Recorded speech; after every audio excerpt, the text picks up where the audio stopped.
In this Star Wars Battlefront 2 video, I will be sharing with you some brand new details about the game, including what content we almost got, the design and development decisions behind some of the stuff that we did and didn't receive for the game, and so much more. There is some really interesting details that we've never heard before that have just been revealed by a former developer. Before we do dive into all of this really interesting information, make sure you do subscribe to this channel so you won't miss any future Star Wars Battlefront 2 videos. So, all of the information in this video is coming from a former live service producer on the game that worked at DICE that goes by the username Matt Shelg, and last year I made a video going over all of their comments that they posted last year, which was really insightful. It talked about Coruscant, as well as Ahsoka, Ventress, and so much more. It was very, very interesting. Many of you loved that video, and this is basically an extended follow-up to that video with even more details and interesting insights. If you have not watched that video, I would recommend checking it out after you watch this one because, again, it features tons of really interesting information about Battlefront 2 and its live service. But now let's go on to some brand new information coming from Matt Shelg. So he talks about the Clone Wars and more Clone Wars content. He said, "Our ability to drop into Clone Wars was limited.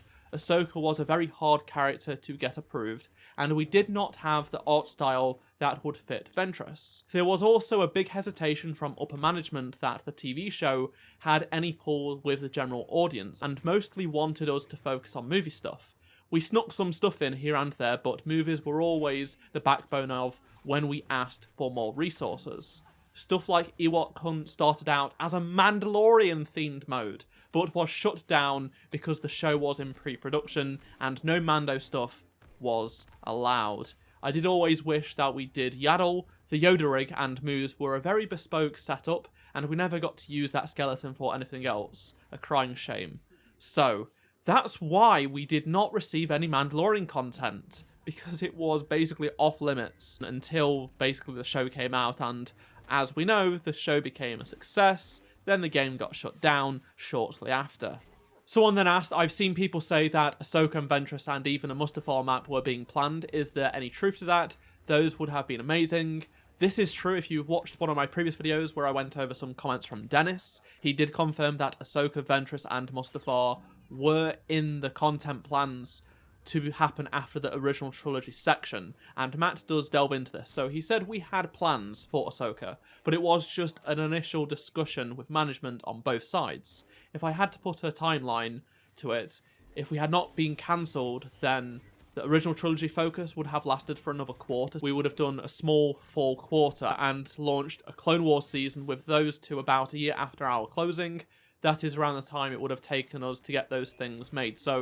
So in theory, we would have received Mustafar, Ahsoka and Ventress around spring 2021. And to add to this, someone did say, Dennis said we were getting Mustafar, and Matt did follow this up saying, "We had plans, we never had a working prototype. The biggest hinder there is the lack of variation that comes with that map. It's a good HVV map, but not a great supremacy map. Strike and Blast might be okay, but not great. Would need at least another 6 months of dedicated work to get it up and running." There was a question about the lack of space battle over Coruscant, if the focus was on the movies, as Matt said. Seems like that would have been an easy slam dunk, but Ryloth was picked instead, which is obviously from the Clone Wars, and Matt said, "Space battles were not made by DICE, runs on very different code, no resources to expand on it." So, and the Redditor responded saying, "Right, but if upper management instructed to focus on movie battles, that is a question for Criterion as to why they chose to exclude the famous prequel space battle from the game at launch." And Matt said prequel stuff was down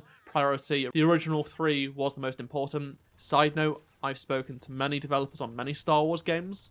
All of them say the stuff people want the most is original trilogy stuff. That's why it's always there over anything else. Lots of people talk about the prequels online, but what people actually play, the general population, is the original trilogy stuff. Matt also said creating the Battle of Coruscant would have been difficult to make. Lots of moving parts, very complex background. Main reason why we never did a surface map there. And as you will remember from the Battle of Coruscant, there were just a few ships. Someone asked why Mace Windu was not added to the game, and Matt did respond saying that they wanted more diverse types of characters, not just more Jedi with a single lightsaber. This is something that many of us diehard fans were saying, that we don't just want more single-bladed lightsabers, we want more interesting characters, more blaster heroes.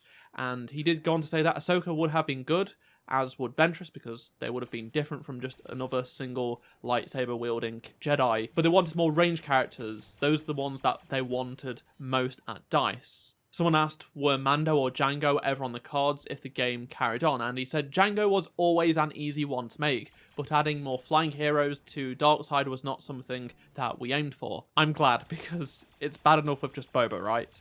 He said if we ever got round to adding Sabine, I think we could have had Jango for the dark side. However, if we were doing Sabine, then Pre Vizsla would have most likely been the flying counter. Again, he reiterated no Mace Windu purely because they had enough single lightsaber heroes and they wanted variety. When asked about Palpatine with a lightsaber or as a prequel skin, and he said no, that would need to have been a different character. We don't introduce gameplay changes with skins. In terms of if the game continued to sell well and make money, Matt did say that it did continue to sell decently, and the revenue from this was not actually assigned to DICE after 2 years, which is a shame. And someone responded saying, how far along in planning would Padme be, and would her opposite be Jango? They got a response that Padme was a maybe, blaster hero for sure though, but not really a super interesting ability spread. I would say she was on the top 10 list of heroes that they wanted to come to the game. In terms of that list, he said there is no firm list, but they were more interested in adding reinforcements than heroes towards the end, and they wanted to give more people something to play, not just a few that got to play as a hero. And when asked what were the original trilogy planned reinforcements, when we started original trilogy planning, we knew that the end was coming, and we didn't try to scope for anything that could not be in the patch. Reuse and retrofit was the name of the game, and I think the last patch can be seen as proof of that. We knew there would be no next patch, so we got out as much as we already have. So R2-D2 almost made a return to the game as a playable character. So in the Death Star DLC for the first game, he was in, and it was a lot of fun, and people wanted him back as a hero, but Matt goes on to say that he was in the pitch process a few times, but the original trilogy already had lots of heroes and is fairly done. We also did not have a good dark side count to him either, and we usually had a light side, dark side pitch process. Now, you may be saying, well, why didn't you just reskin R2-D2 like they did with BB-8, with BB-9E?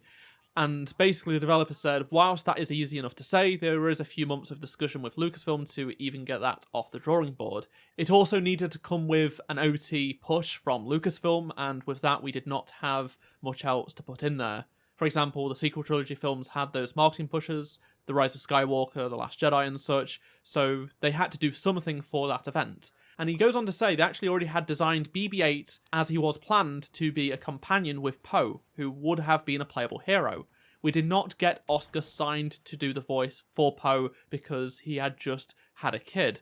So they had to rush out something, and a standalone BB-8 and BB-9E was something that they could do in the timeline that was put in place. There were too many forces that pushes what content is delivered. R2 had some fans, but very little force to make him happen. Let's talk about some game modes now, and someone asked, were there any other iterations of Jetpack Cargo? And he said, not many. It was a mess to develop, too many cooks in the kitchen. And when pressed if there were any other planned game modes, he said, not that I recall. We were happy with where Supremacy ended up, so doubling down on that for all modes. Co-op was our great pride, along with the AI we added for Supremacy. We had the idea that more people is not what drives good gameplay. We know people want an active game map with lots happening, but did not think adding more people was the solve. Matt does go on to say that the ask by the Battlefront community was to add 64 players, and that was something the team was totally against. If we cut it down to 32 or 24 and add 100 AI soldiers, we think the game would feel much better, and I think Supremacy and Co-op prove this. Sticking with the theme of game modes, but twisting it to Battle Royale, Mophead, who is a modder and data miner, basically talked about he remembers data mining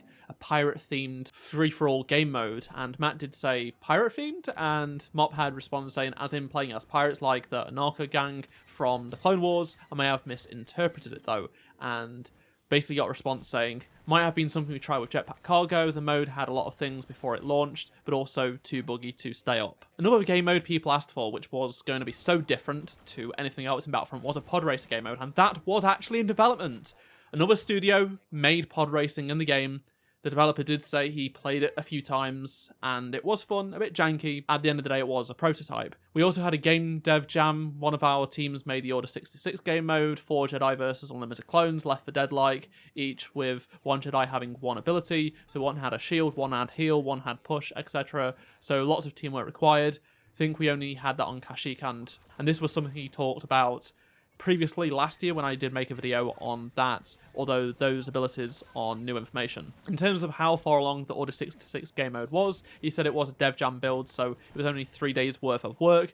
If we wanted it in a full mode, it would have been another 6 to 8 months work, which is crazy. All the stuff Matt and other developers talked about that happened in those game jams would have been so much fun just to see even videos of them. I really would love to have seen them come out one day, because they were coming up with some really interesting stuff in just a couple of days. Another comment about Mando was it was strictly off limits, so there was no Mando DLC to drop once the show came out. As for what the Mandalorian mode would have been, he said it was a Battle Royale mode, or hunting mode for a big monster, 50 versus 1, but also the other 50 against each other. Asked if a prequel skin for Palpatine was ever planned, he said, "I don't think we had much more skins in mind. New characters were top of our wish list. That's not just heroes, that involves reinforcements as well." He said, "Were you ever going to get actors back to record dialogue?" And he said, "We were always looking at options, but an expensive task to do. Needed to have backing of a marketing push, i.e. the Rise of Skywalker." Quick question someone asked. I remember hearing a while back that the reason there wasn't a lot of skins was because they had to be pre-approved by Lucasfilm. Was that the case? And Matt said everything needed to be approved by Lucasfilm. Skins were no different. The main drawback was that they were a huge cost to make, not just in-art resources. He went on to say that skins are costly to make and did not make much money. We should have had a different live-action plan from the get-go, meaning the launch of the game. Someone also asked, can you guys went for Yavin Ceremony Han over Classic Han? I always use Yavin Ceremony as it's the closest pick, but I was curious. And he said, I cannot recall the meeting where we decided over that, but I think we had Luke made, and it was an easy fix to get Han with the medal and sorta have them both at the same time. Let's talk about maps now, and I've been able to answer this to an extent from information I've learned from Dennis over the years when I was going to the DICE feedback events and stuff, and that was a question many people asked me in the comment section of my videos: why weren't the Battlefront 2015 maps ported over? It would have been easy, I'd imagine. That's what everyone thought. Everyone thought it was easy to do, but Dennis basically said to us it was not, and Matt says here, out in the open, different lighting engine was used, all APSs needed rebuilding, took about the same effort, was about as fulfilling to make as textures. That's literally what I've been saying for the past few years, ever since Dennis told me. The time it took for Administrator's Palace or Jabba's Palace to be ported over to Battlefront 2 was close to essentially making a whole new map, which is why they decided to continue to make new maps over just port over the old ones. Makes sense. Game development is just complex and weird and just an art of frustration. Now, when asked what Matt would have liked to have seen in the game, he said Night Sisters, wish we could have done a lot of those. And someone asked, I heard Yoda's attacks were a lot different than what they ended up being, which ended up being awesome anyways. Is it true? How was it different? Now, I think they meant more because they were talking about Night Sisters, and Matt said, no, not really. He had most of his moves done by the movie mocap actor, and Yoda was CGI. So, whereas Maul obviously had Ray Park doing that sort of stuff. And he went on to say, we ended up using much more hand-animated animations for him in the end, but this was before release. Going back to maps, he said that he would have liked to have seen Mimban, a nice swamp area different from any other map that they had. And someone said, would we have gotten more Solo stuff? Also, is there a reason Han Solo looks how he does? I heard he was a combination with old Han to make him work in some sequel trilogy maps, and Matt said, nah, characters can look however they want, no map locks. If old is the thing, we have young versions, so more like we wanted to show a difference. In regards to the relationship with Lucasfilm, he said they cared a lot, and they are huge fans of Star Wars, so very diligent that DICE got everything correct. The main conflict was that we got very little insight into the future. We've heard many stories, especially when it came to the Rogue One DLC for the first game and stuff like that. So making stuff for the movies, we did not get access to, or much early access to anything, mostly built off the trailers or text info. Hard to make a map when all we have is a 2-second shot from a wall in a trailer, such as Crate in The Last Jedi. Also, the issue wasn't to do with Harrison Ford's likeness. All the feedback was from Lucas, but no huge hurdle. Going back to Poe being a hero now, and someone asked, was Oscar Isaac not doing the voice a deciding factor, as you guys have a lot of sound-alikes in these games? Obviously Rey is herself, but Daisy came on later. Is there any other reason? Also, any idea of what Poe's kit was? And he said, from what I remember, it's been a while, Oscar had the right of refusal, so anytime Poe needs a voice, he can say, no thanks, before we can hire a lookalike to do it. Same with C-3PO, I am told. We tried to contact him and his manager, but they did not return our calls. We were on a tight timeline, so we waited as long as we could and jumped on the BB-8 alternative to get it out in time. And if you remember to earlier on in the video, this was around the time Oscar had just had a kid, so yeah, it probably wasn't something that he thought about, even though he did want to be in Battlefront. If you guys remember, during the production of The Rise of Skywalker, John was always posting Instagram stories of him playing Battlefront 2, and then that interested Oscar, and then Oscar got a PS4 to play with him, and they were having a great time. So it is a shame that we never actually got Poe. It would have been really cool to have had the trio. Someone asked, were you able to get the original actors to return unless they had already done previous projects? And he said, yes, we were allowed. And someone said, did you ever ask Mark Hamill for Luke? And he said, and tell Matt Mercer to go away? And obviously Matt Mercer was a phenomenal Luke Skywalker. As for if the Battlefront team wanted to continue to work on Battlefront 2, and he said, yes, everyone on the team wanted to stay on it, but they wanted them to work on 2042, and then 90% of the Battlefront team, after they had moved to Battlefield, left anyway, so he said, I don't know if that was a wise investment. Was Battlefront 2 highly profitable when the cord got pulled? And he said, somewhat. It's a complicated answer due to how EA tracks revenue. Was there any plans like adding capital ships to Supremacy for original trilogy, skins for the Empire? And Matt said there was, but we knew it was closing down around Christmas time of 2019. So talking about co-op now, and Matt said that the development team found it very fun when they were prototyping, but our prototype was Supremacy with 4 players and 100 bots. So fun that we said this needed to be its own mode, with better progress, capture point logic, did now work with 4 players, but mowing down bots and the occasional hero and reinforcement, well, that was then fun. Someone also said, co-op missions is essentially turning point from BF 2015. May I ask what the reasoning was for this? And he said, lots of the same objectives we wanted to achieve. We had a whole AI system that was new, no need to invent lots of other stuff as well. Was there ever an idea of a PvE of just heroes? And he said, no, that would be too many modes. Always a problem we were struggling with. The truth is, most people only played Supremacy, plenty of people played heroes versus villains, and then all the other modes, people just didn't play. As for why there was no 1 versus 1 dueling with bots, heroes versus villains for practice or for fun, it is because co-op and its AI was made very late in development and our team was small and we needed to focus on stuff that was doable and not what we wanted. If we had made a sequel, Battlefront 3, or continued on, your above wishes would have been a goal for us. We loved the new AI and how it made the game feel. So there you have it. If there was a Battlefront 3, or if development continued, there would have been sort of 1 versus 1 dueling with bots and stuff. As for why Battlefront 2 didn't get split screen for various modes like Supremacy, for example, he said, no, split screen was a render nightmare. Takes too much work to do to make it work, one of the hardest problems. And more recently, there was an extra discussion on the max rank. So if you remember back to my previous video, there was a whole really interesting insight about how they got the max rank system to work and stuff like that. So Matt does dive into that here. So he's sort of repeating what I've talked about before. But what I want to focus on is these 2 lines here. He said, if we put it in, we would see people bragging about it 4 years after. Every time I see posts like this, I feel a sense of pride and accomplishment. I hope you do it as well. So this is on a post of someone basically maxing out all the units in the game. So it's really cool that the developers will still see things like this for years to come if people continue to play the game. They've had many of us do this so far. In terms of mods and the modding community, Matt did say that he left shortly after they ended live service, but he is happy that the modders picked up where it ended. Frostbite is not great for modding, so I understand the effort. He also said that they were aware of the modding scene, but didn't pay much attention to it.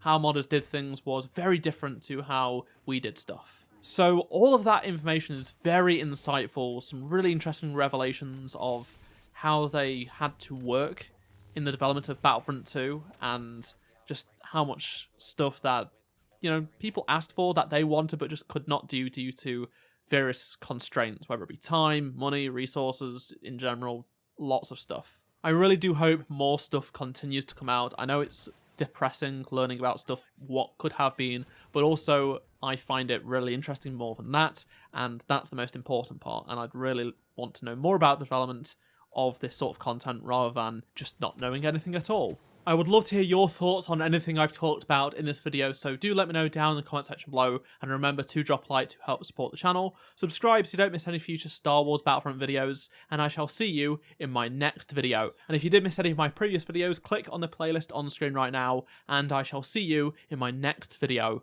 Goodbye.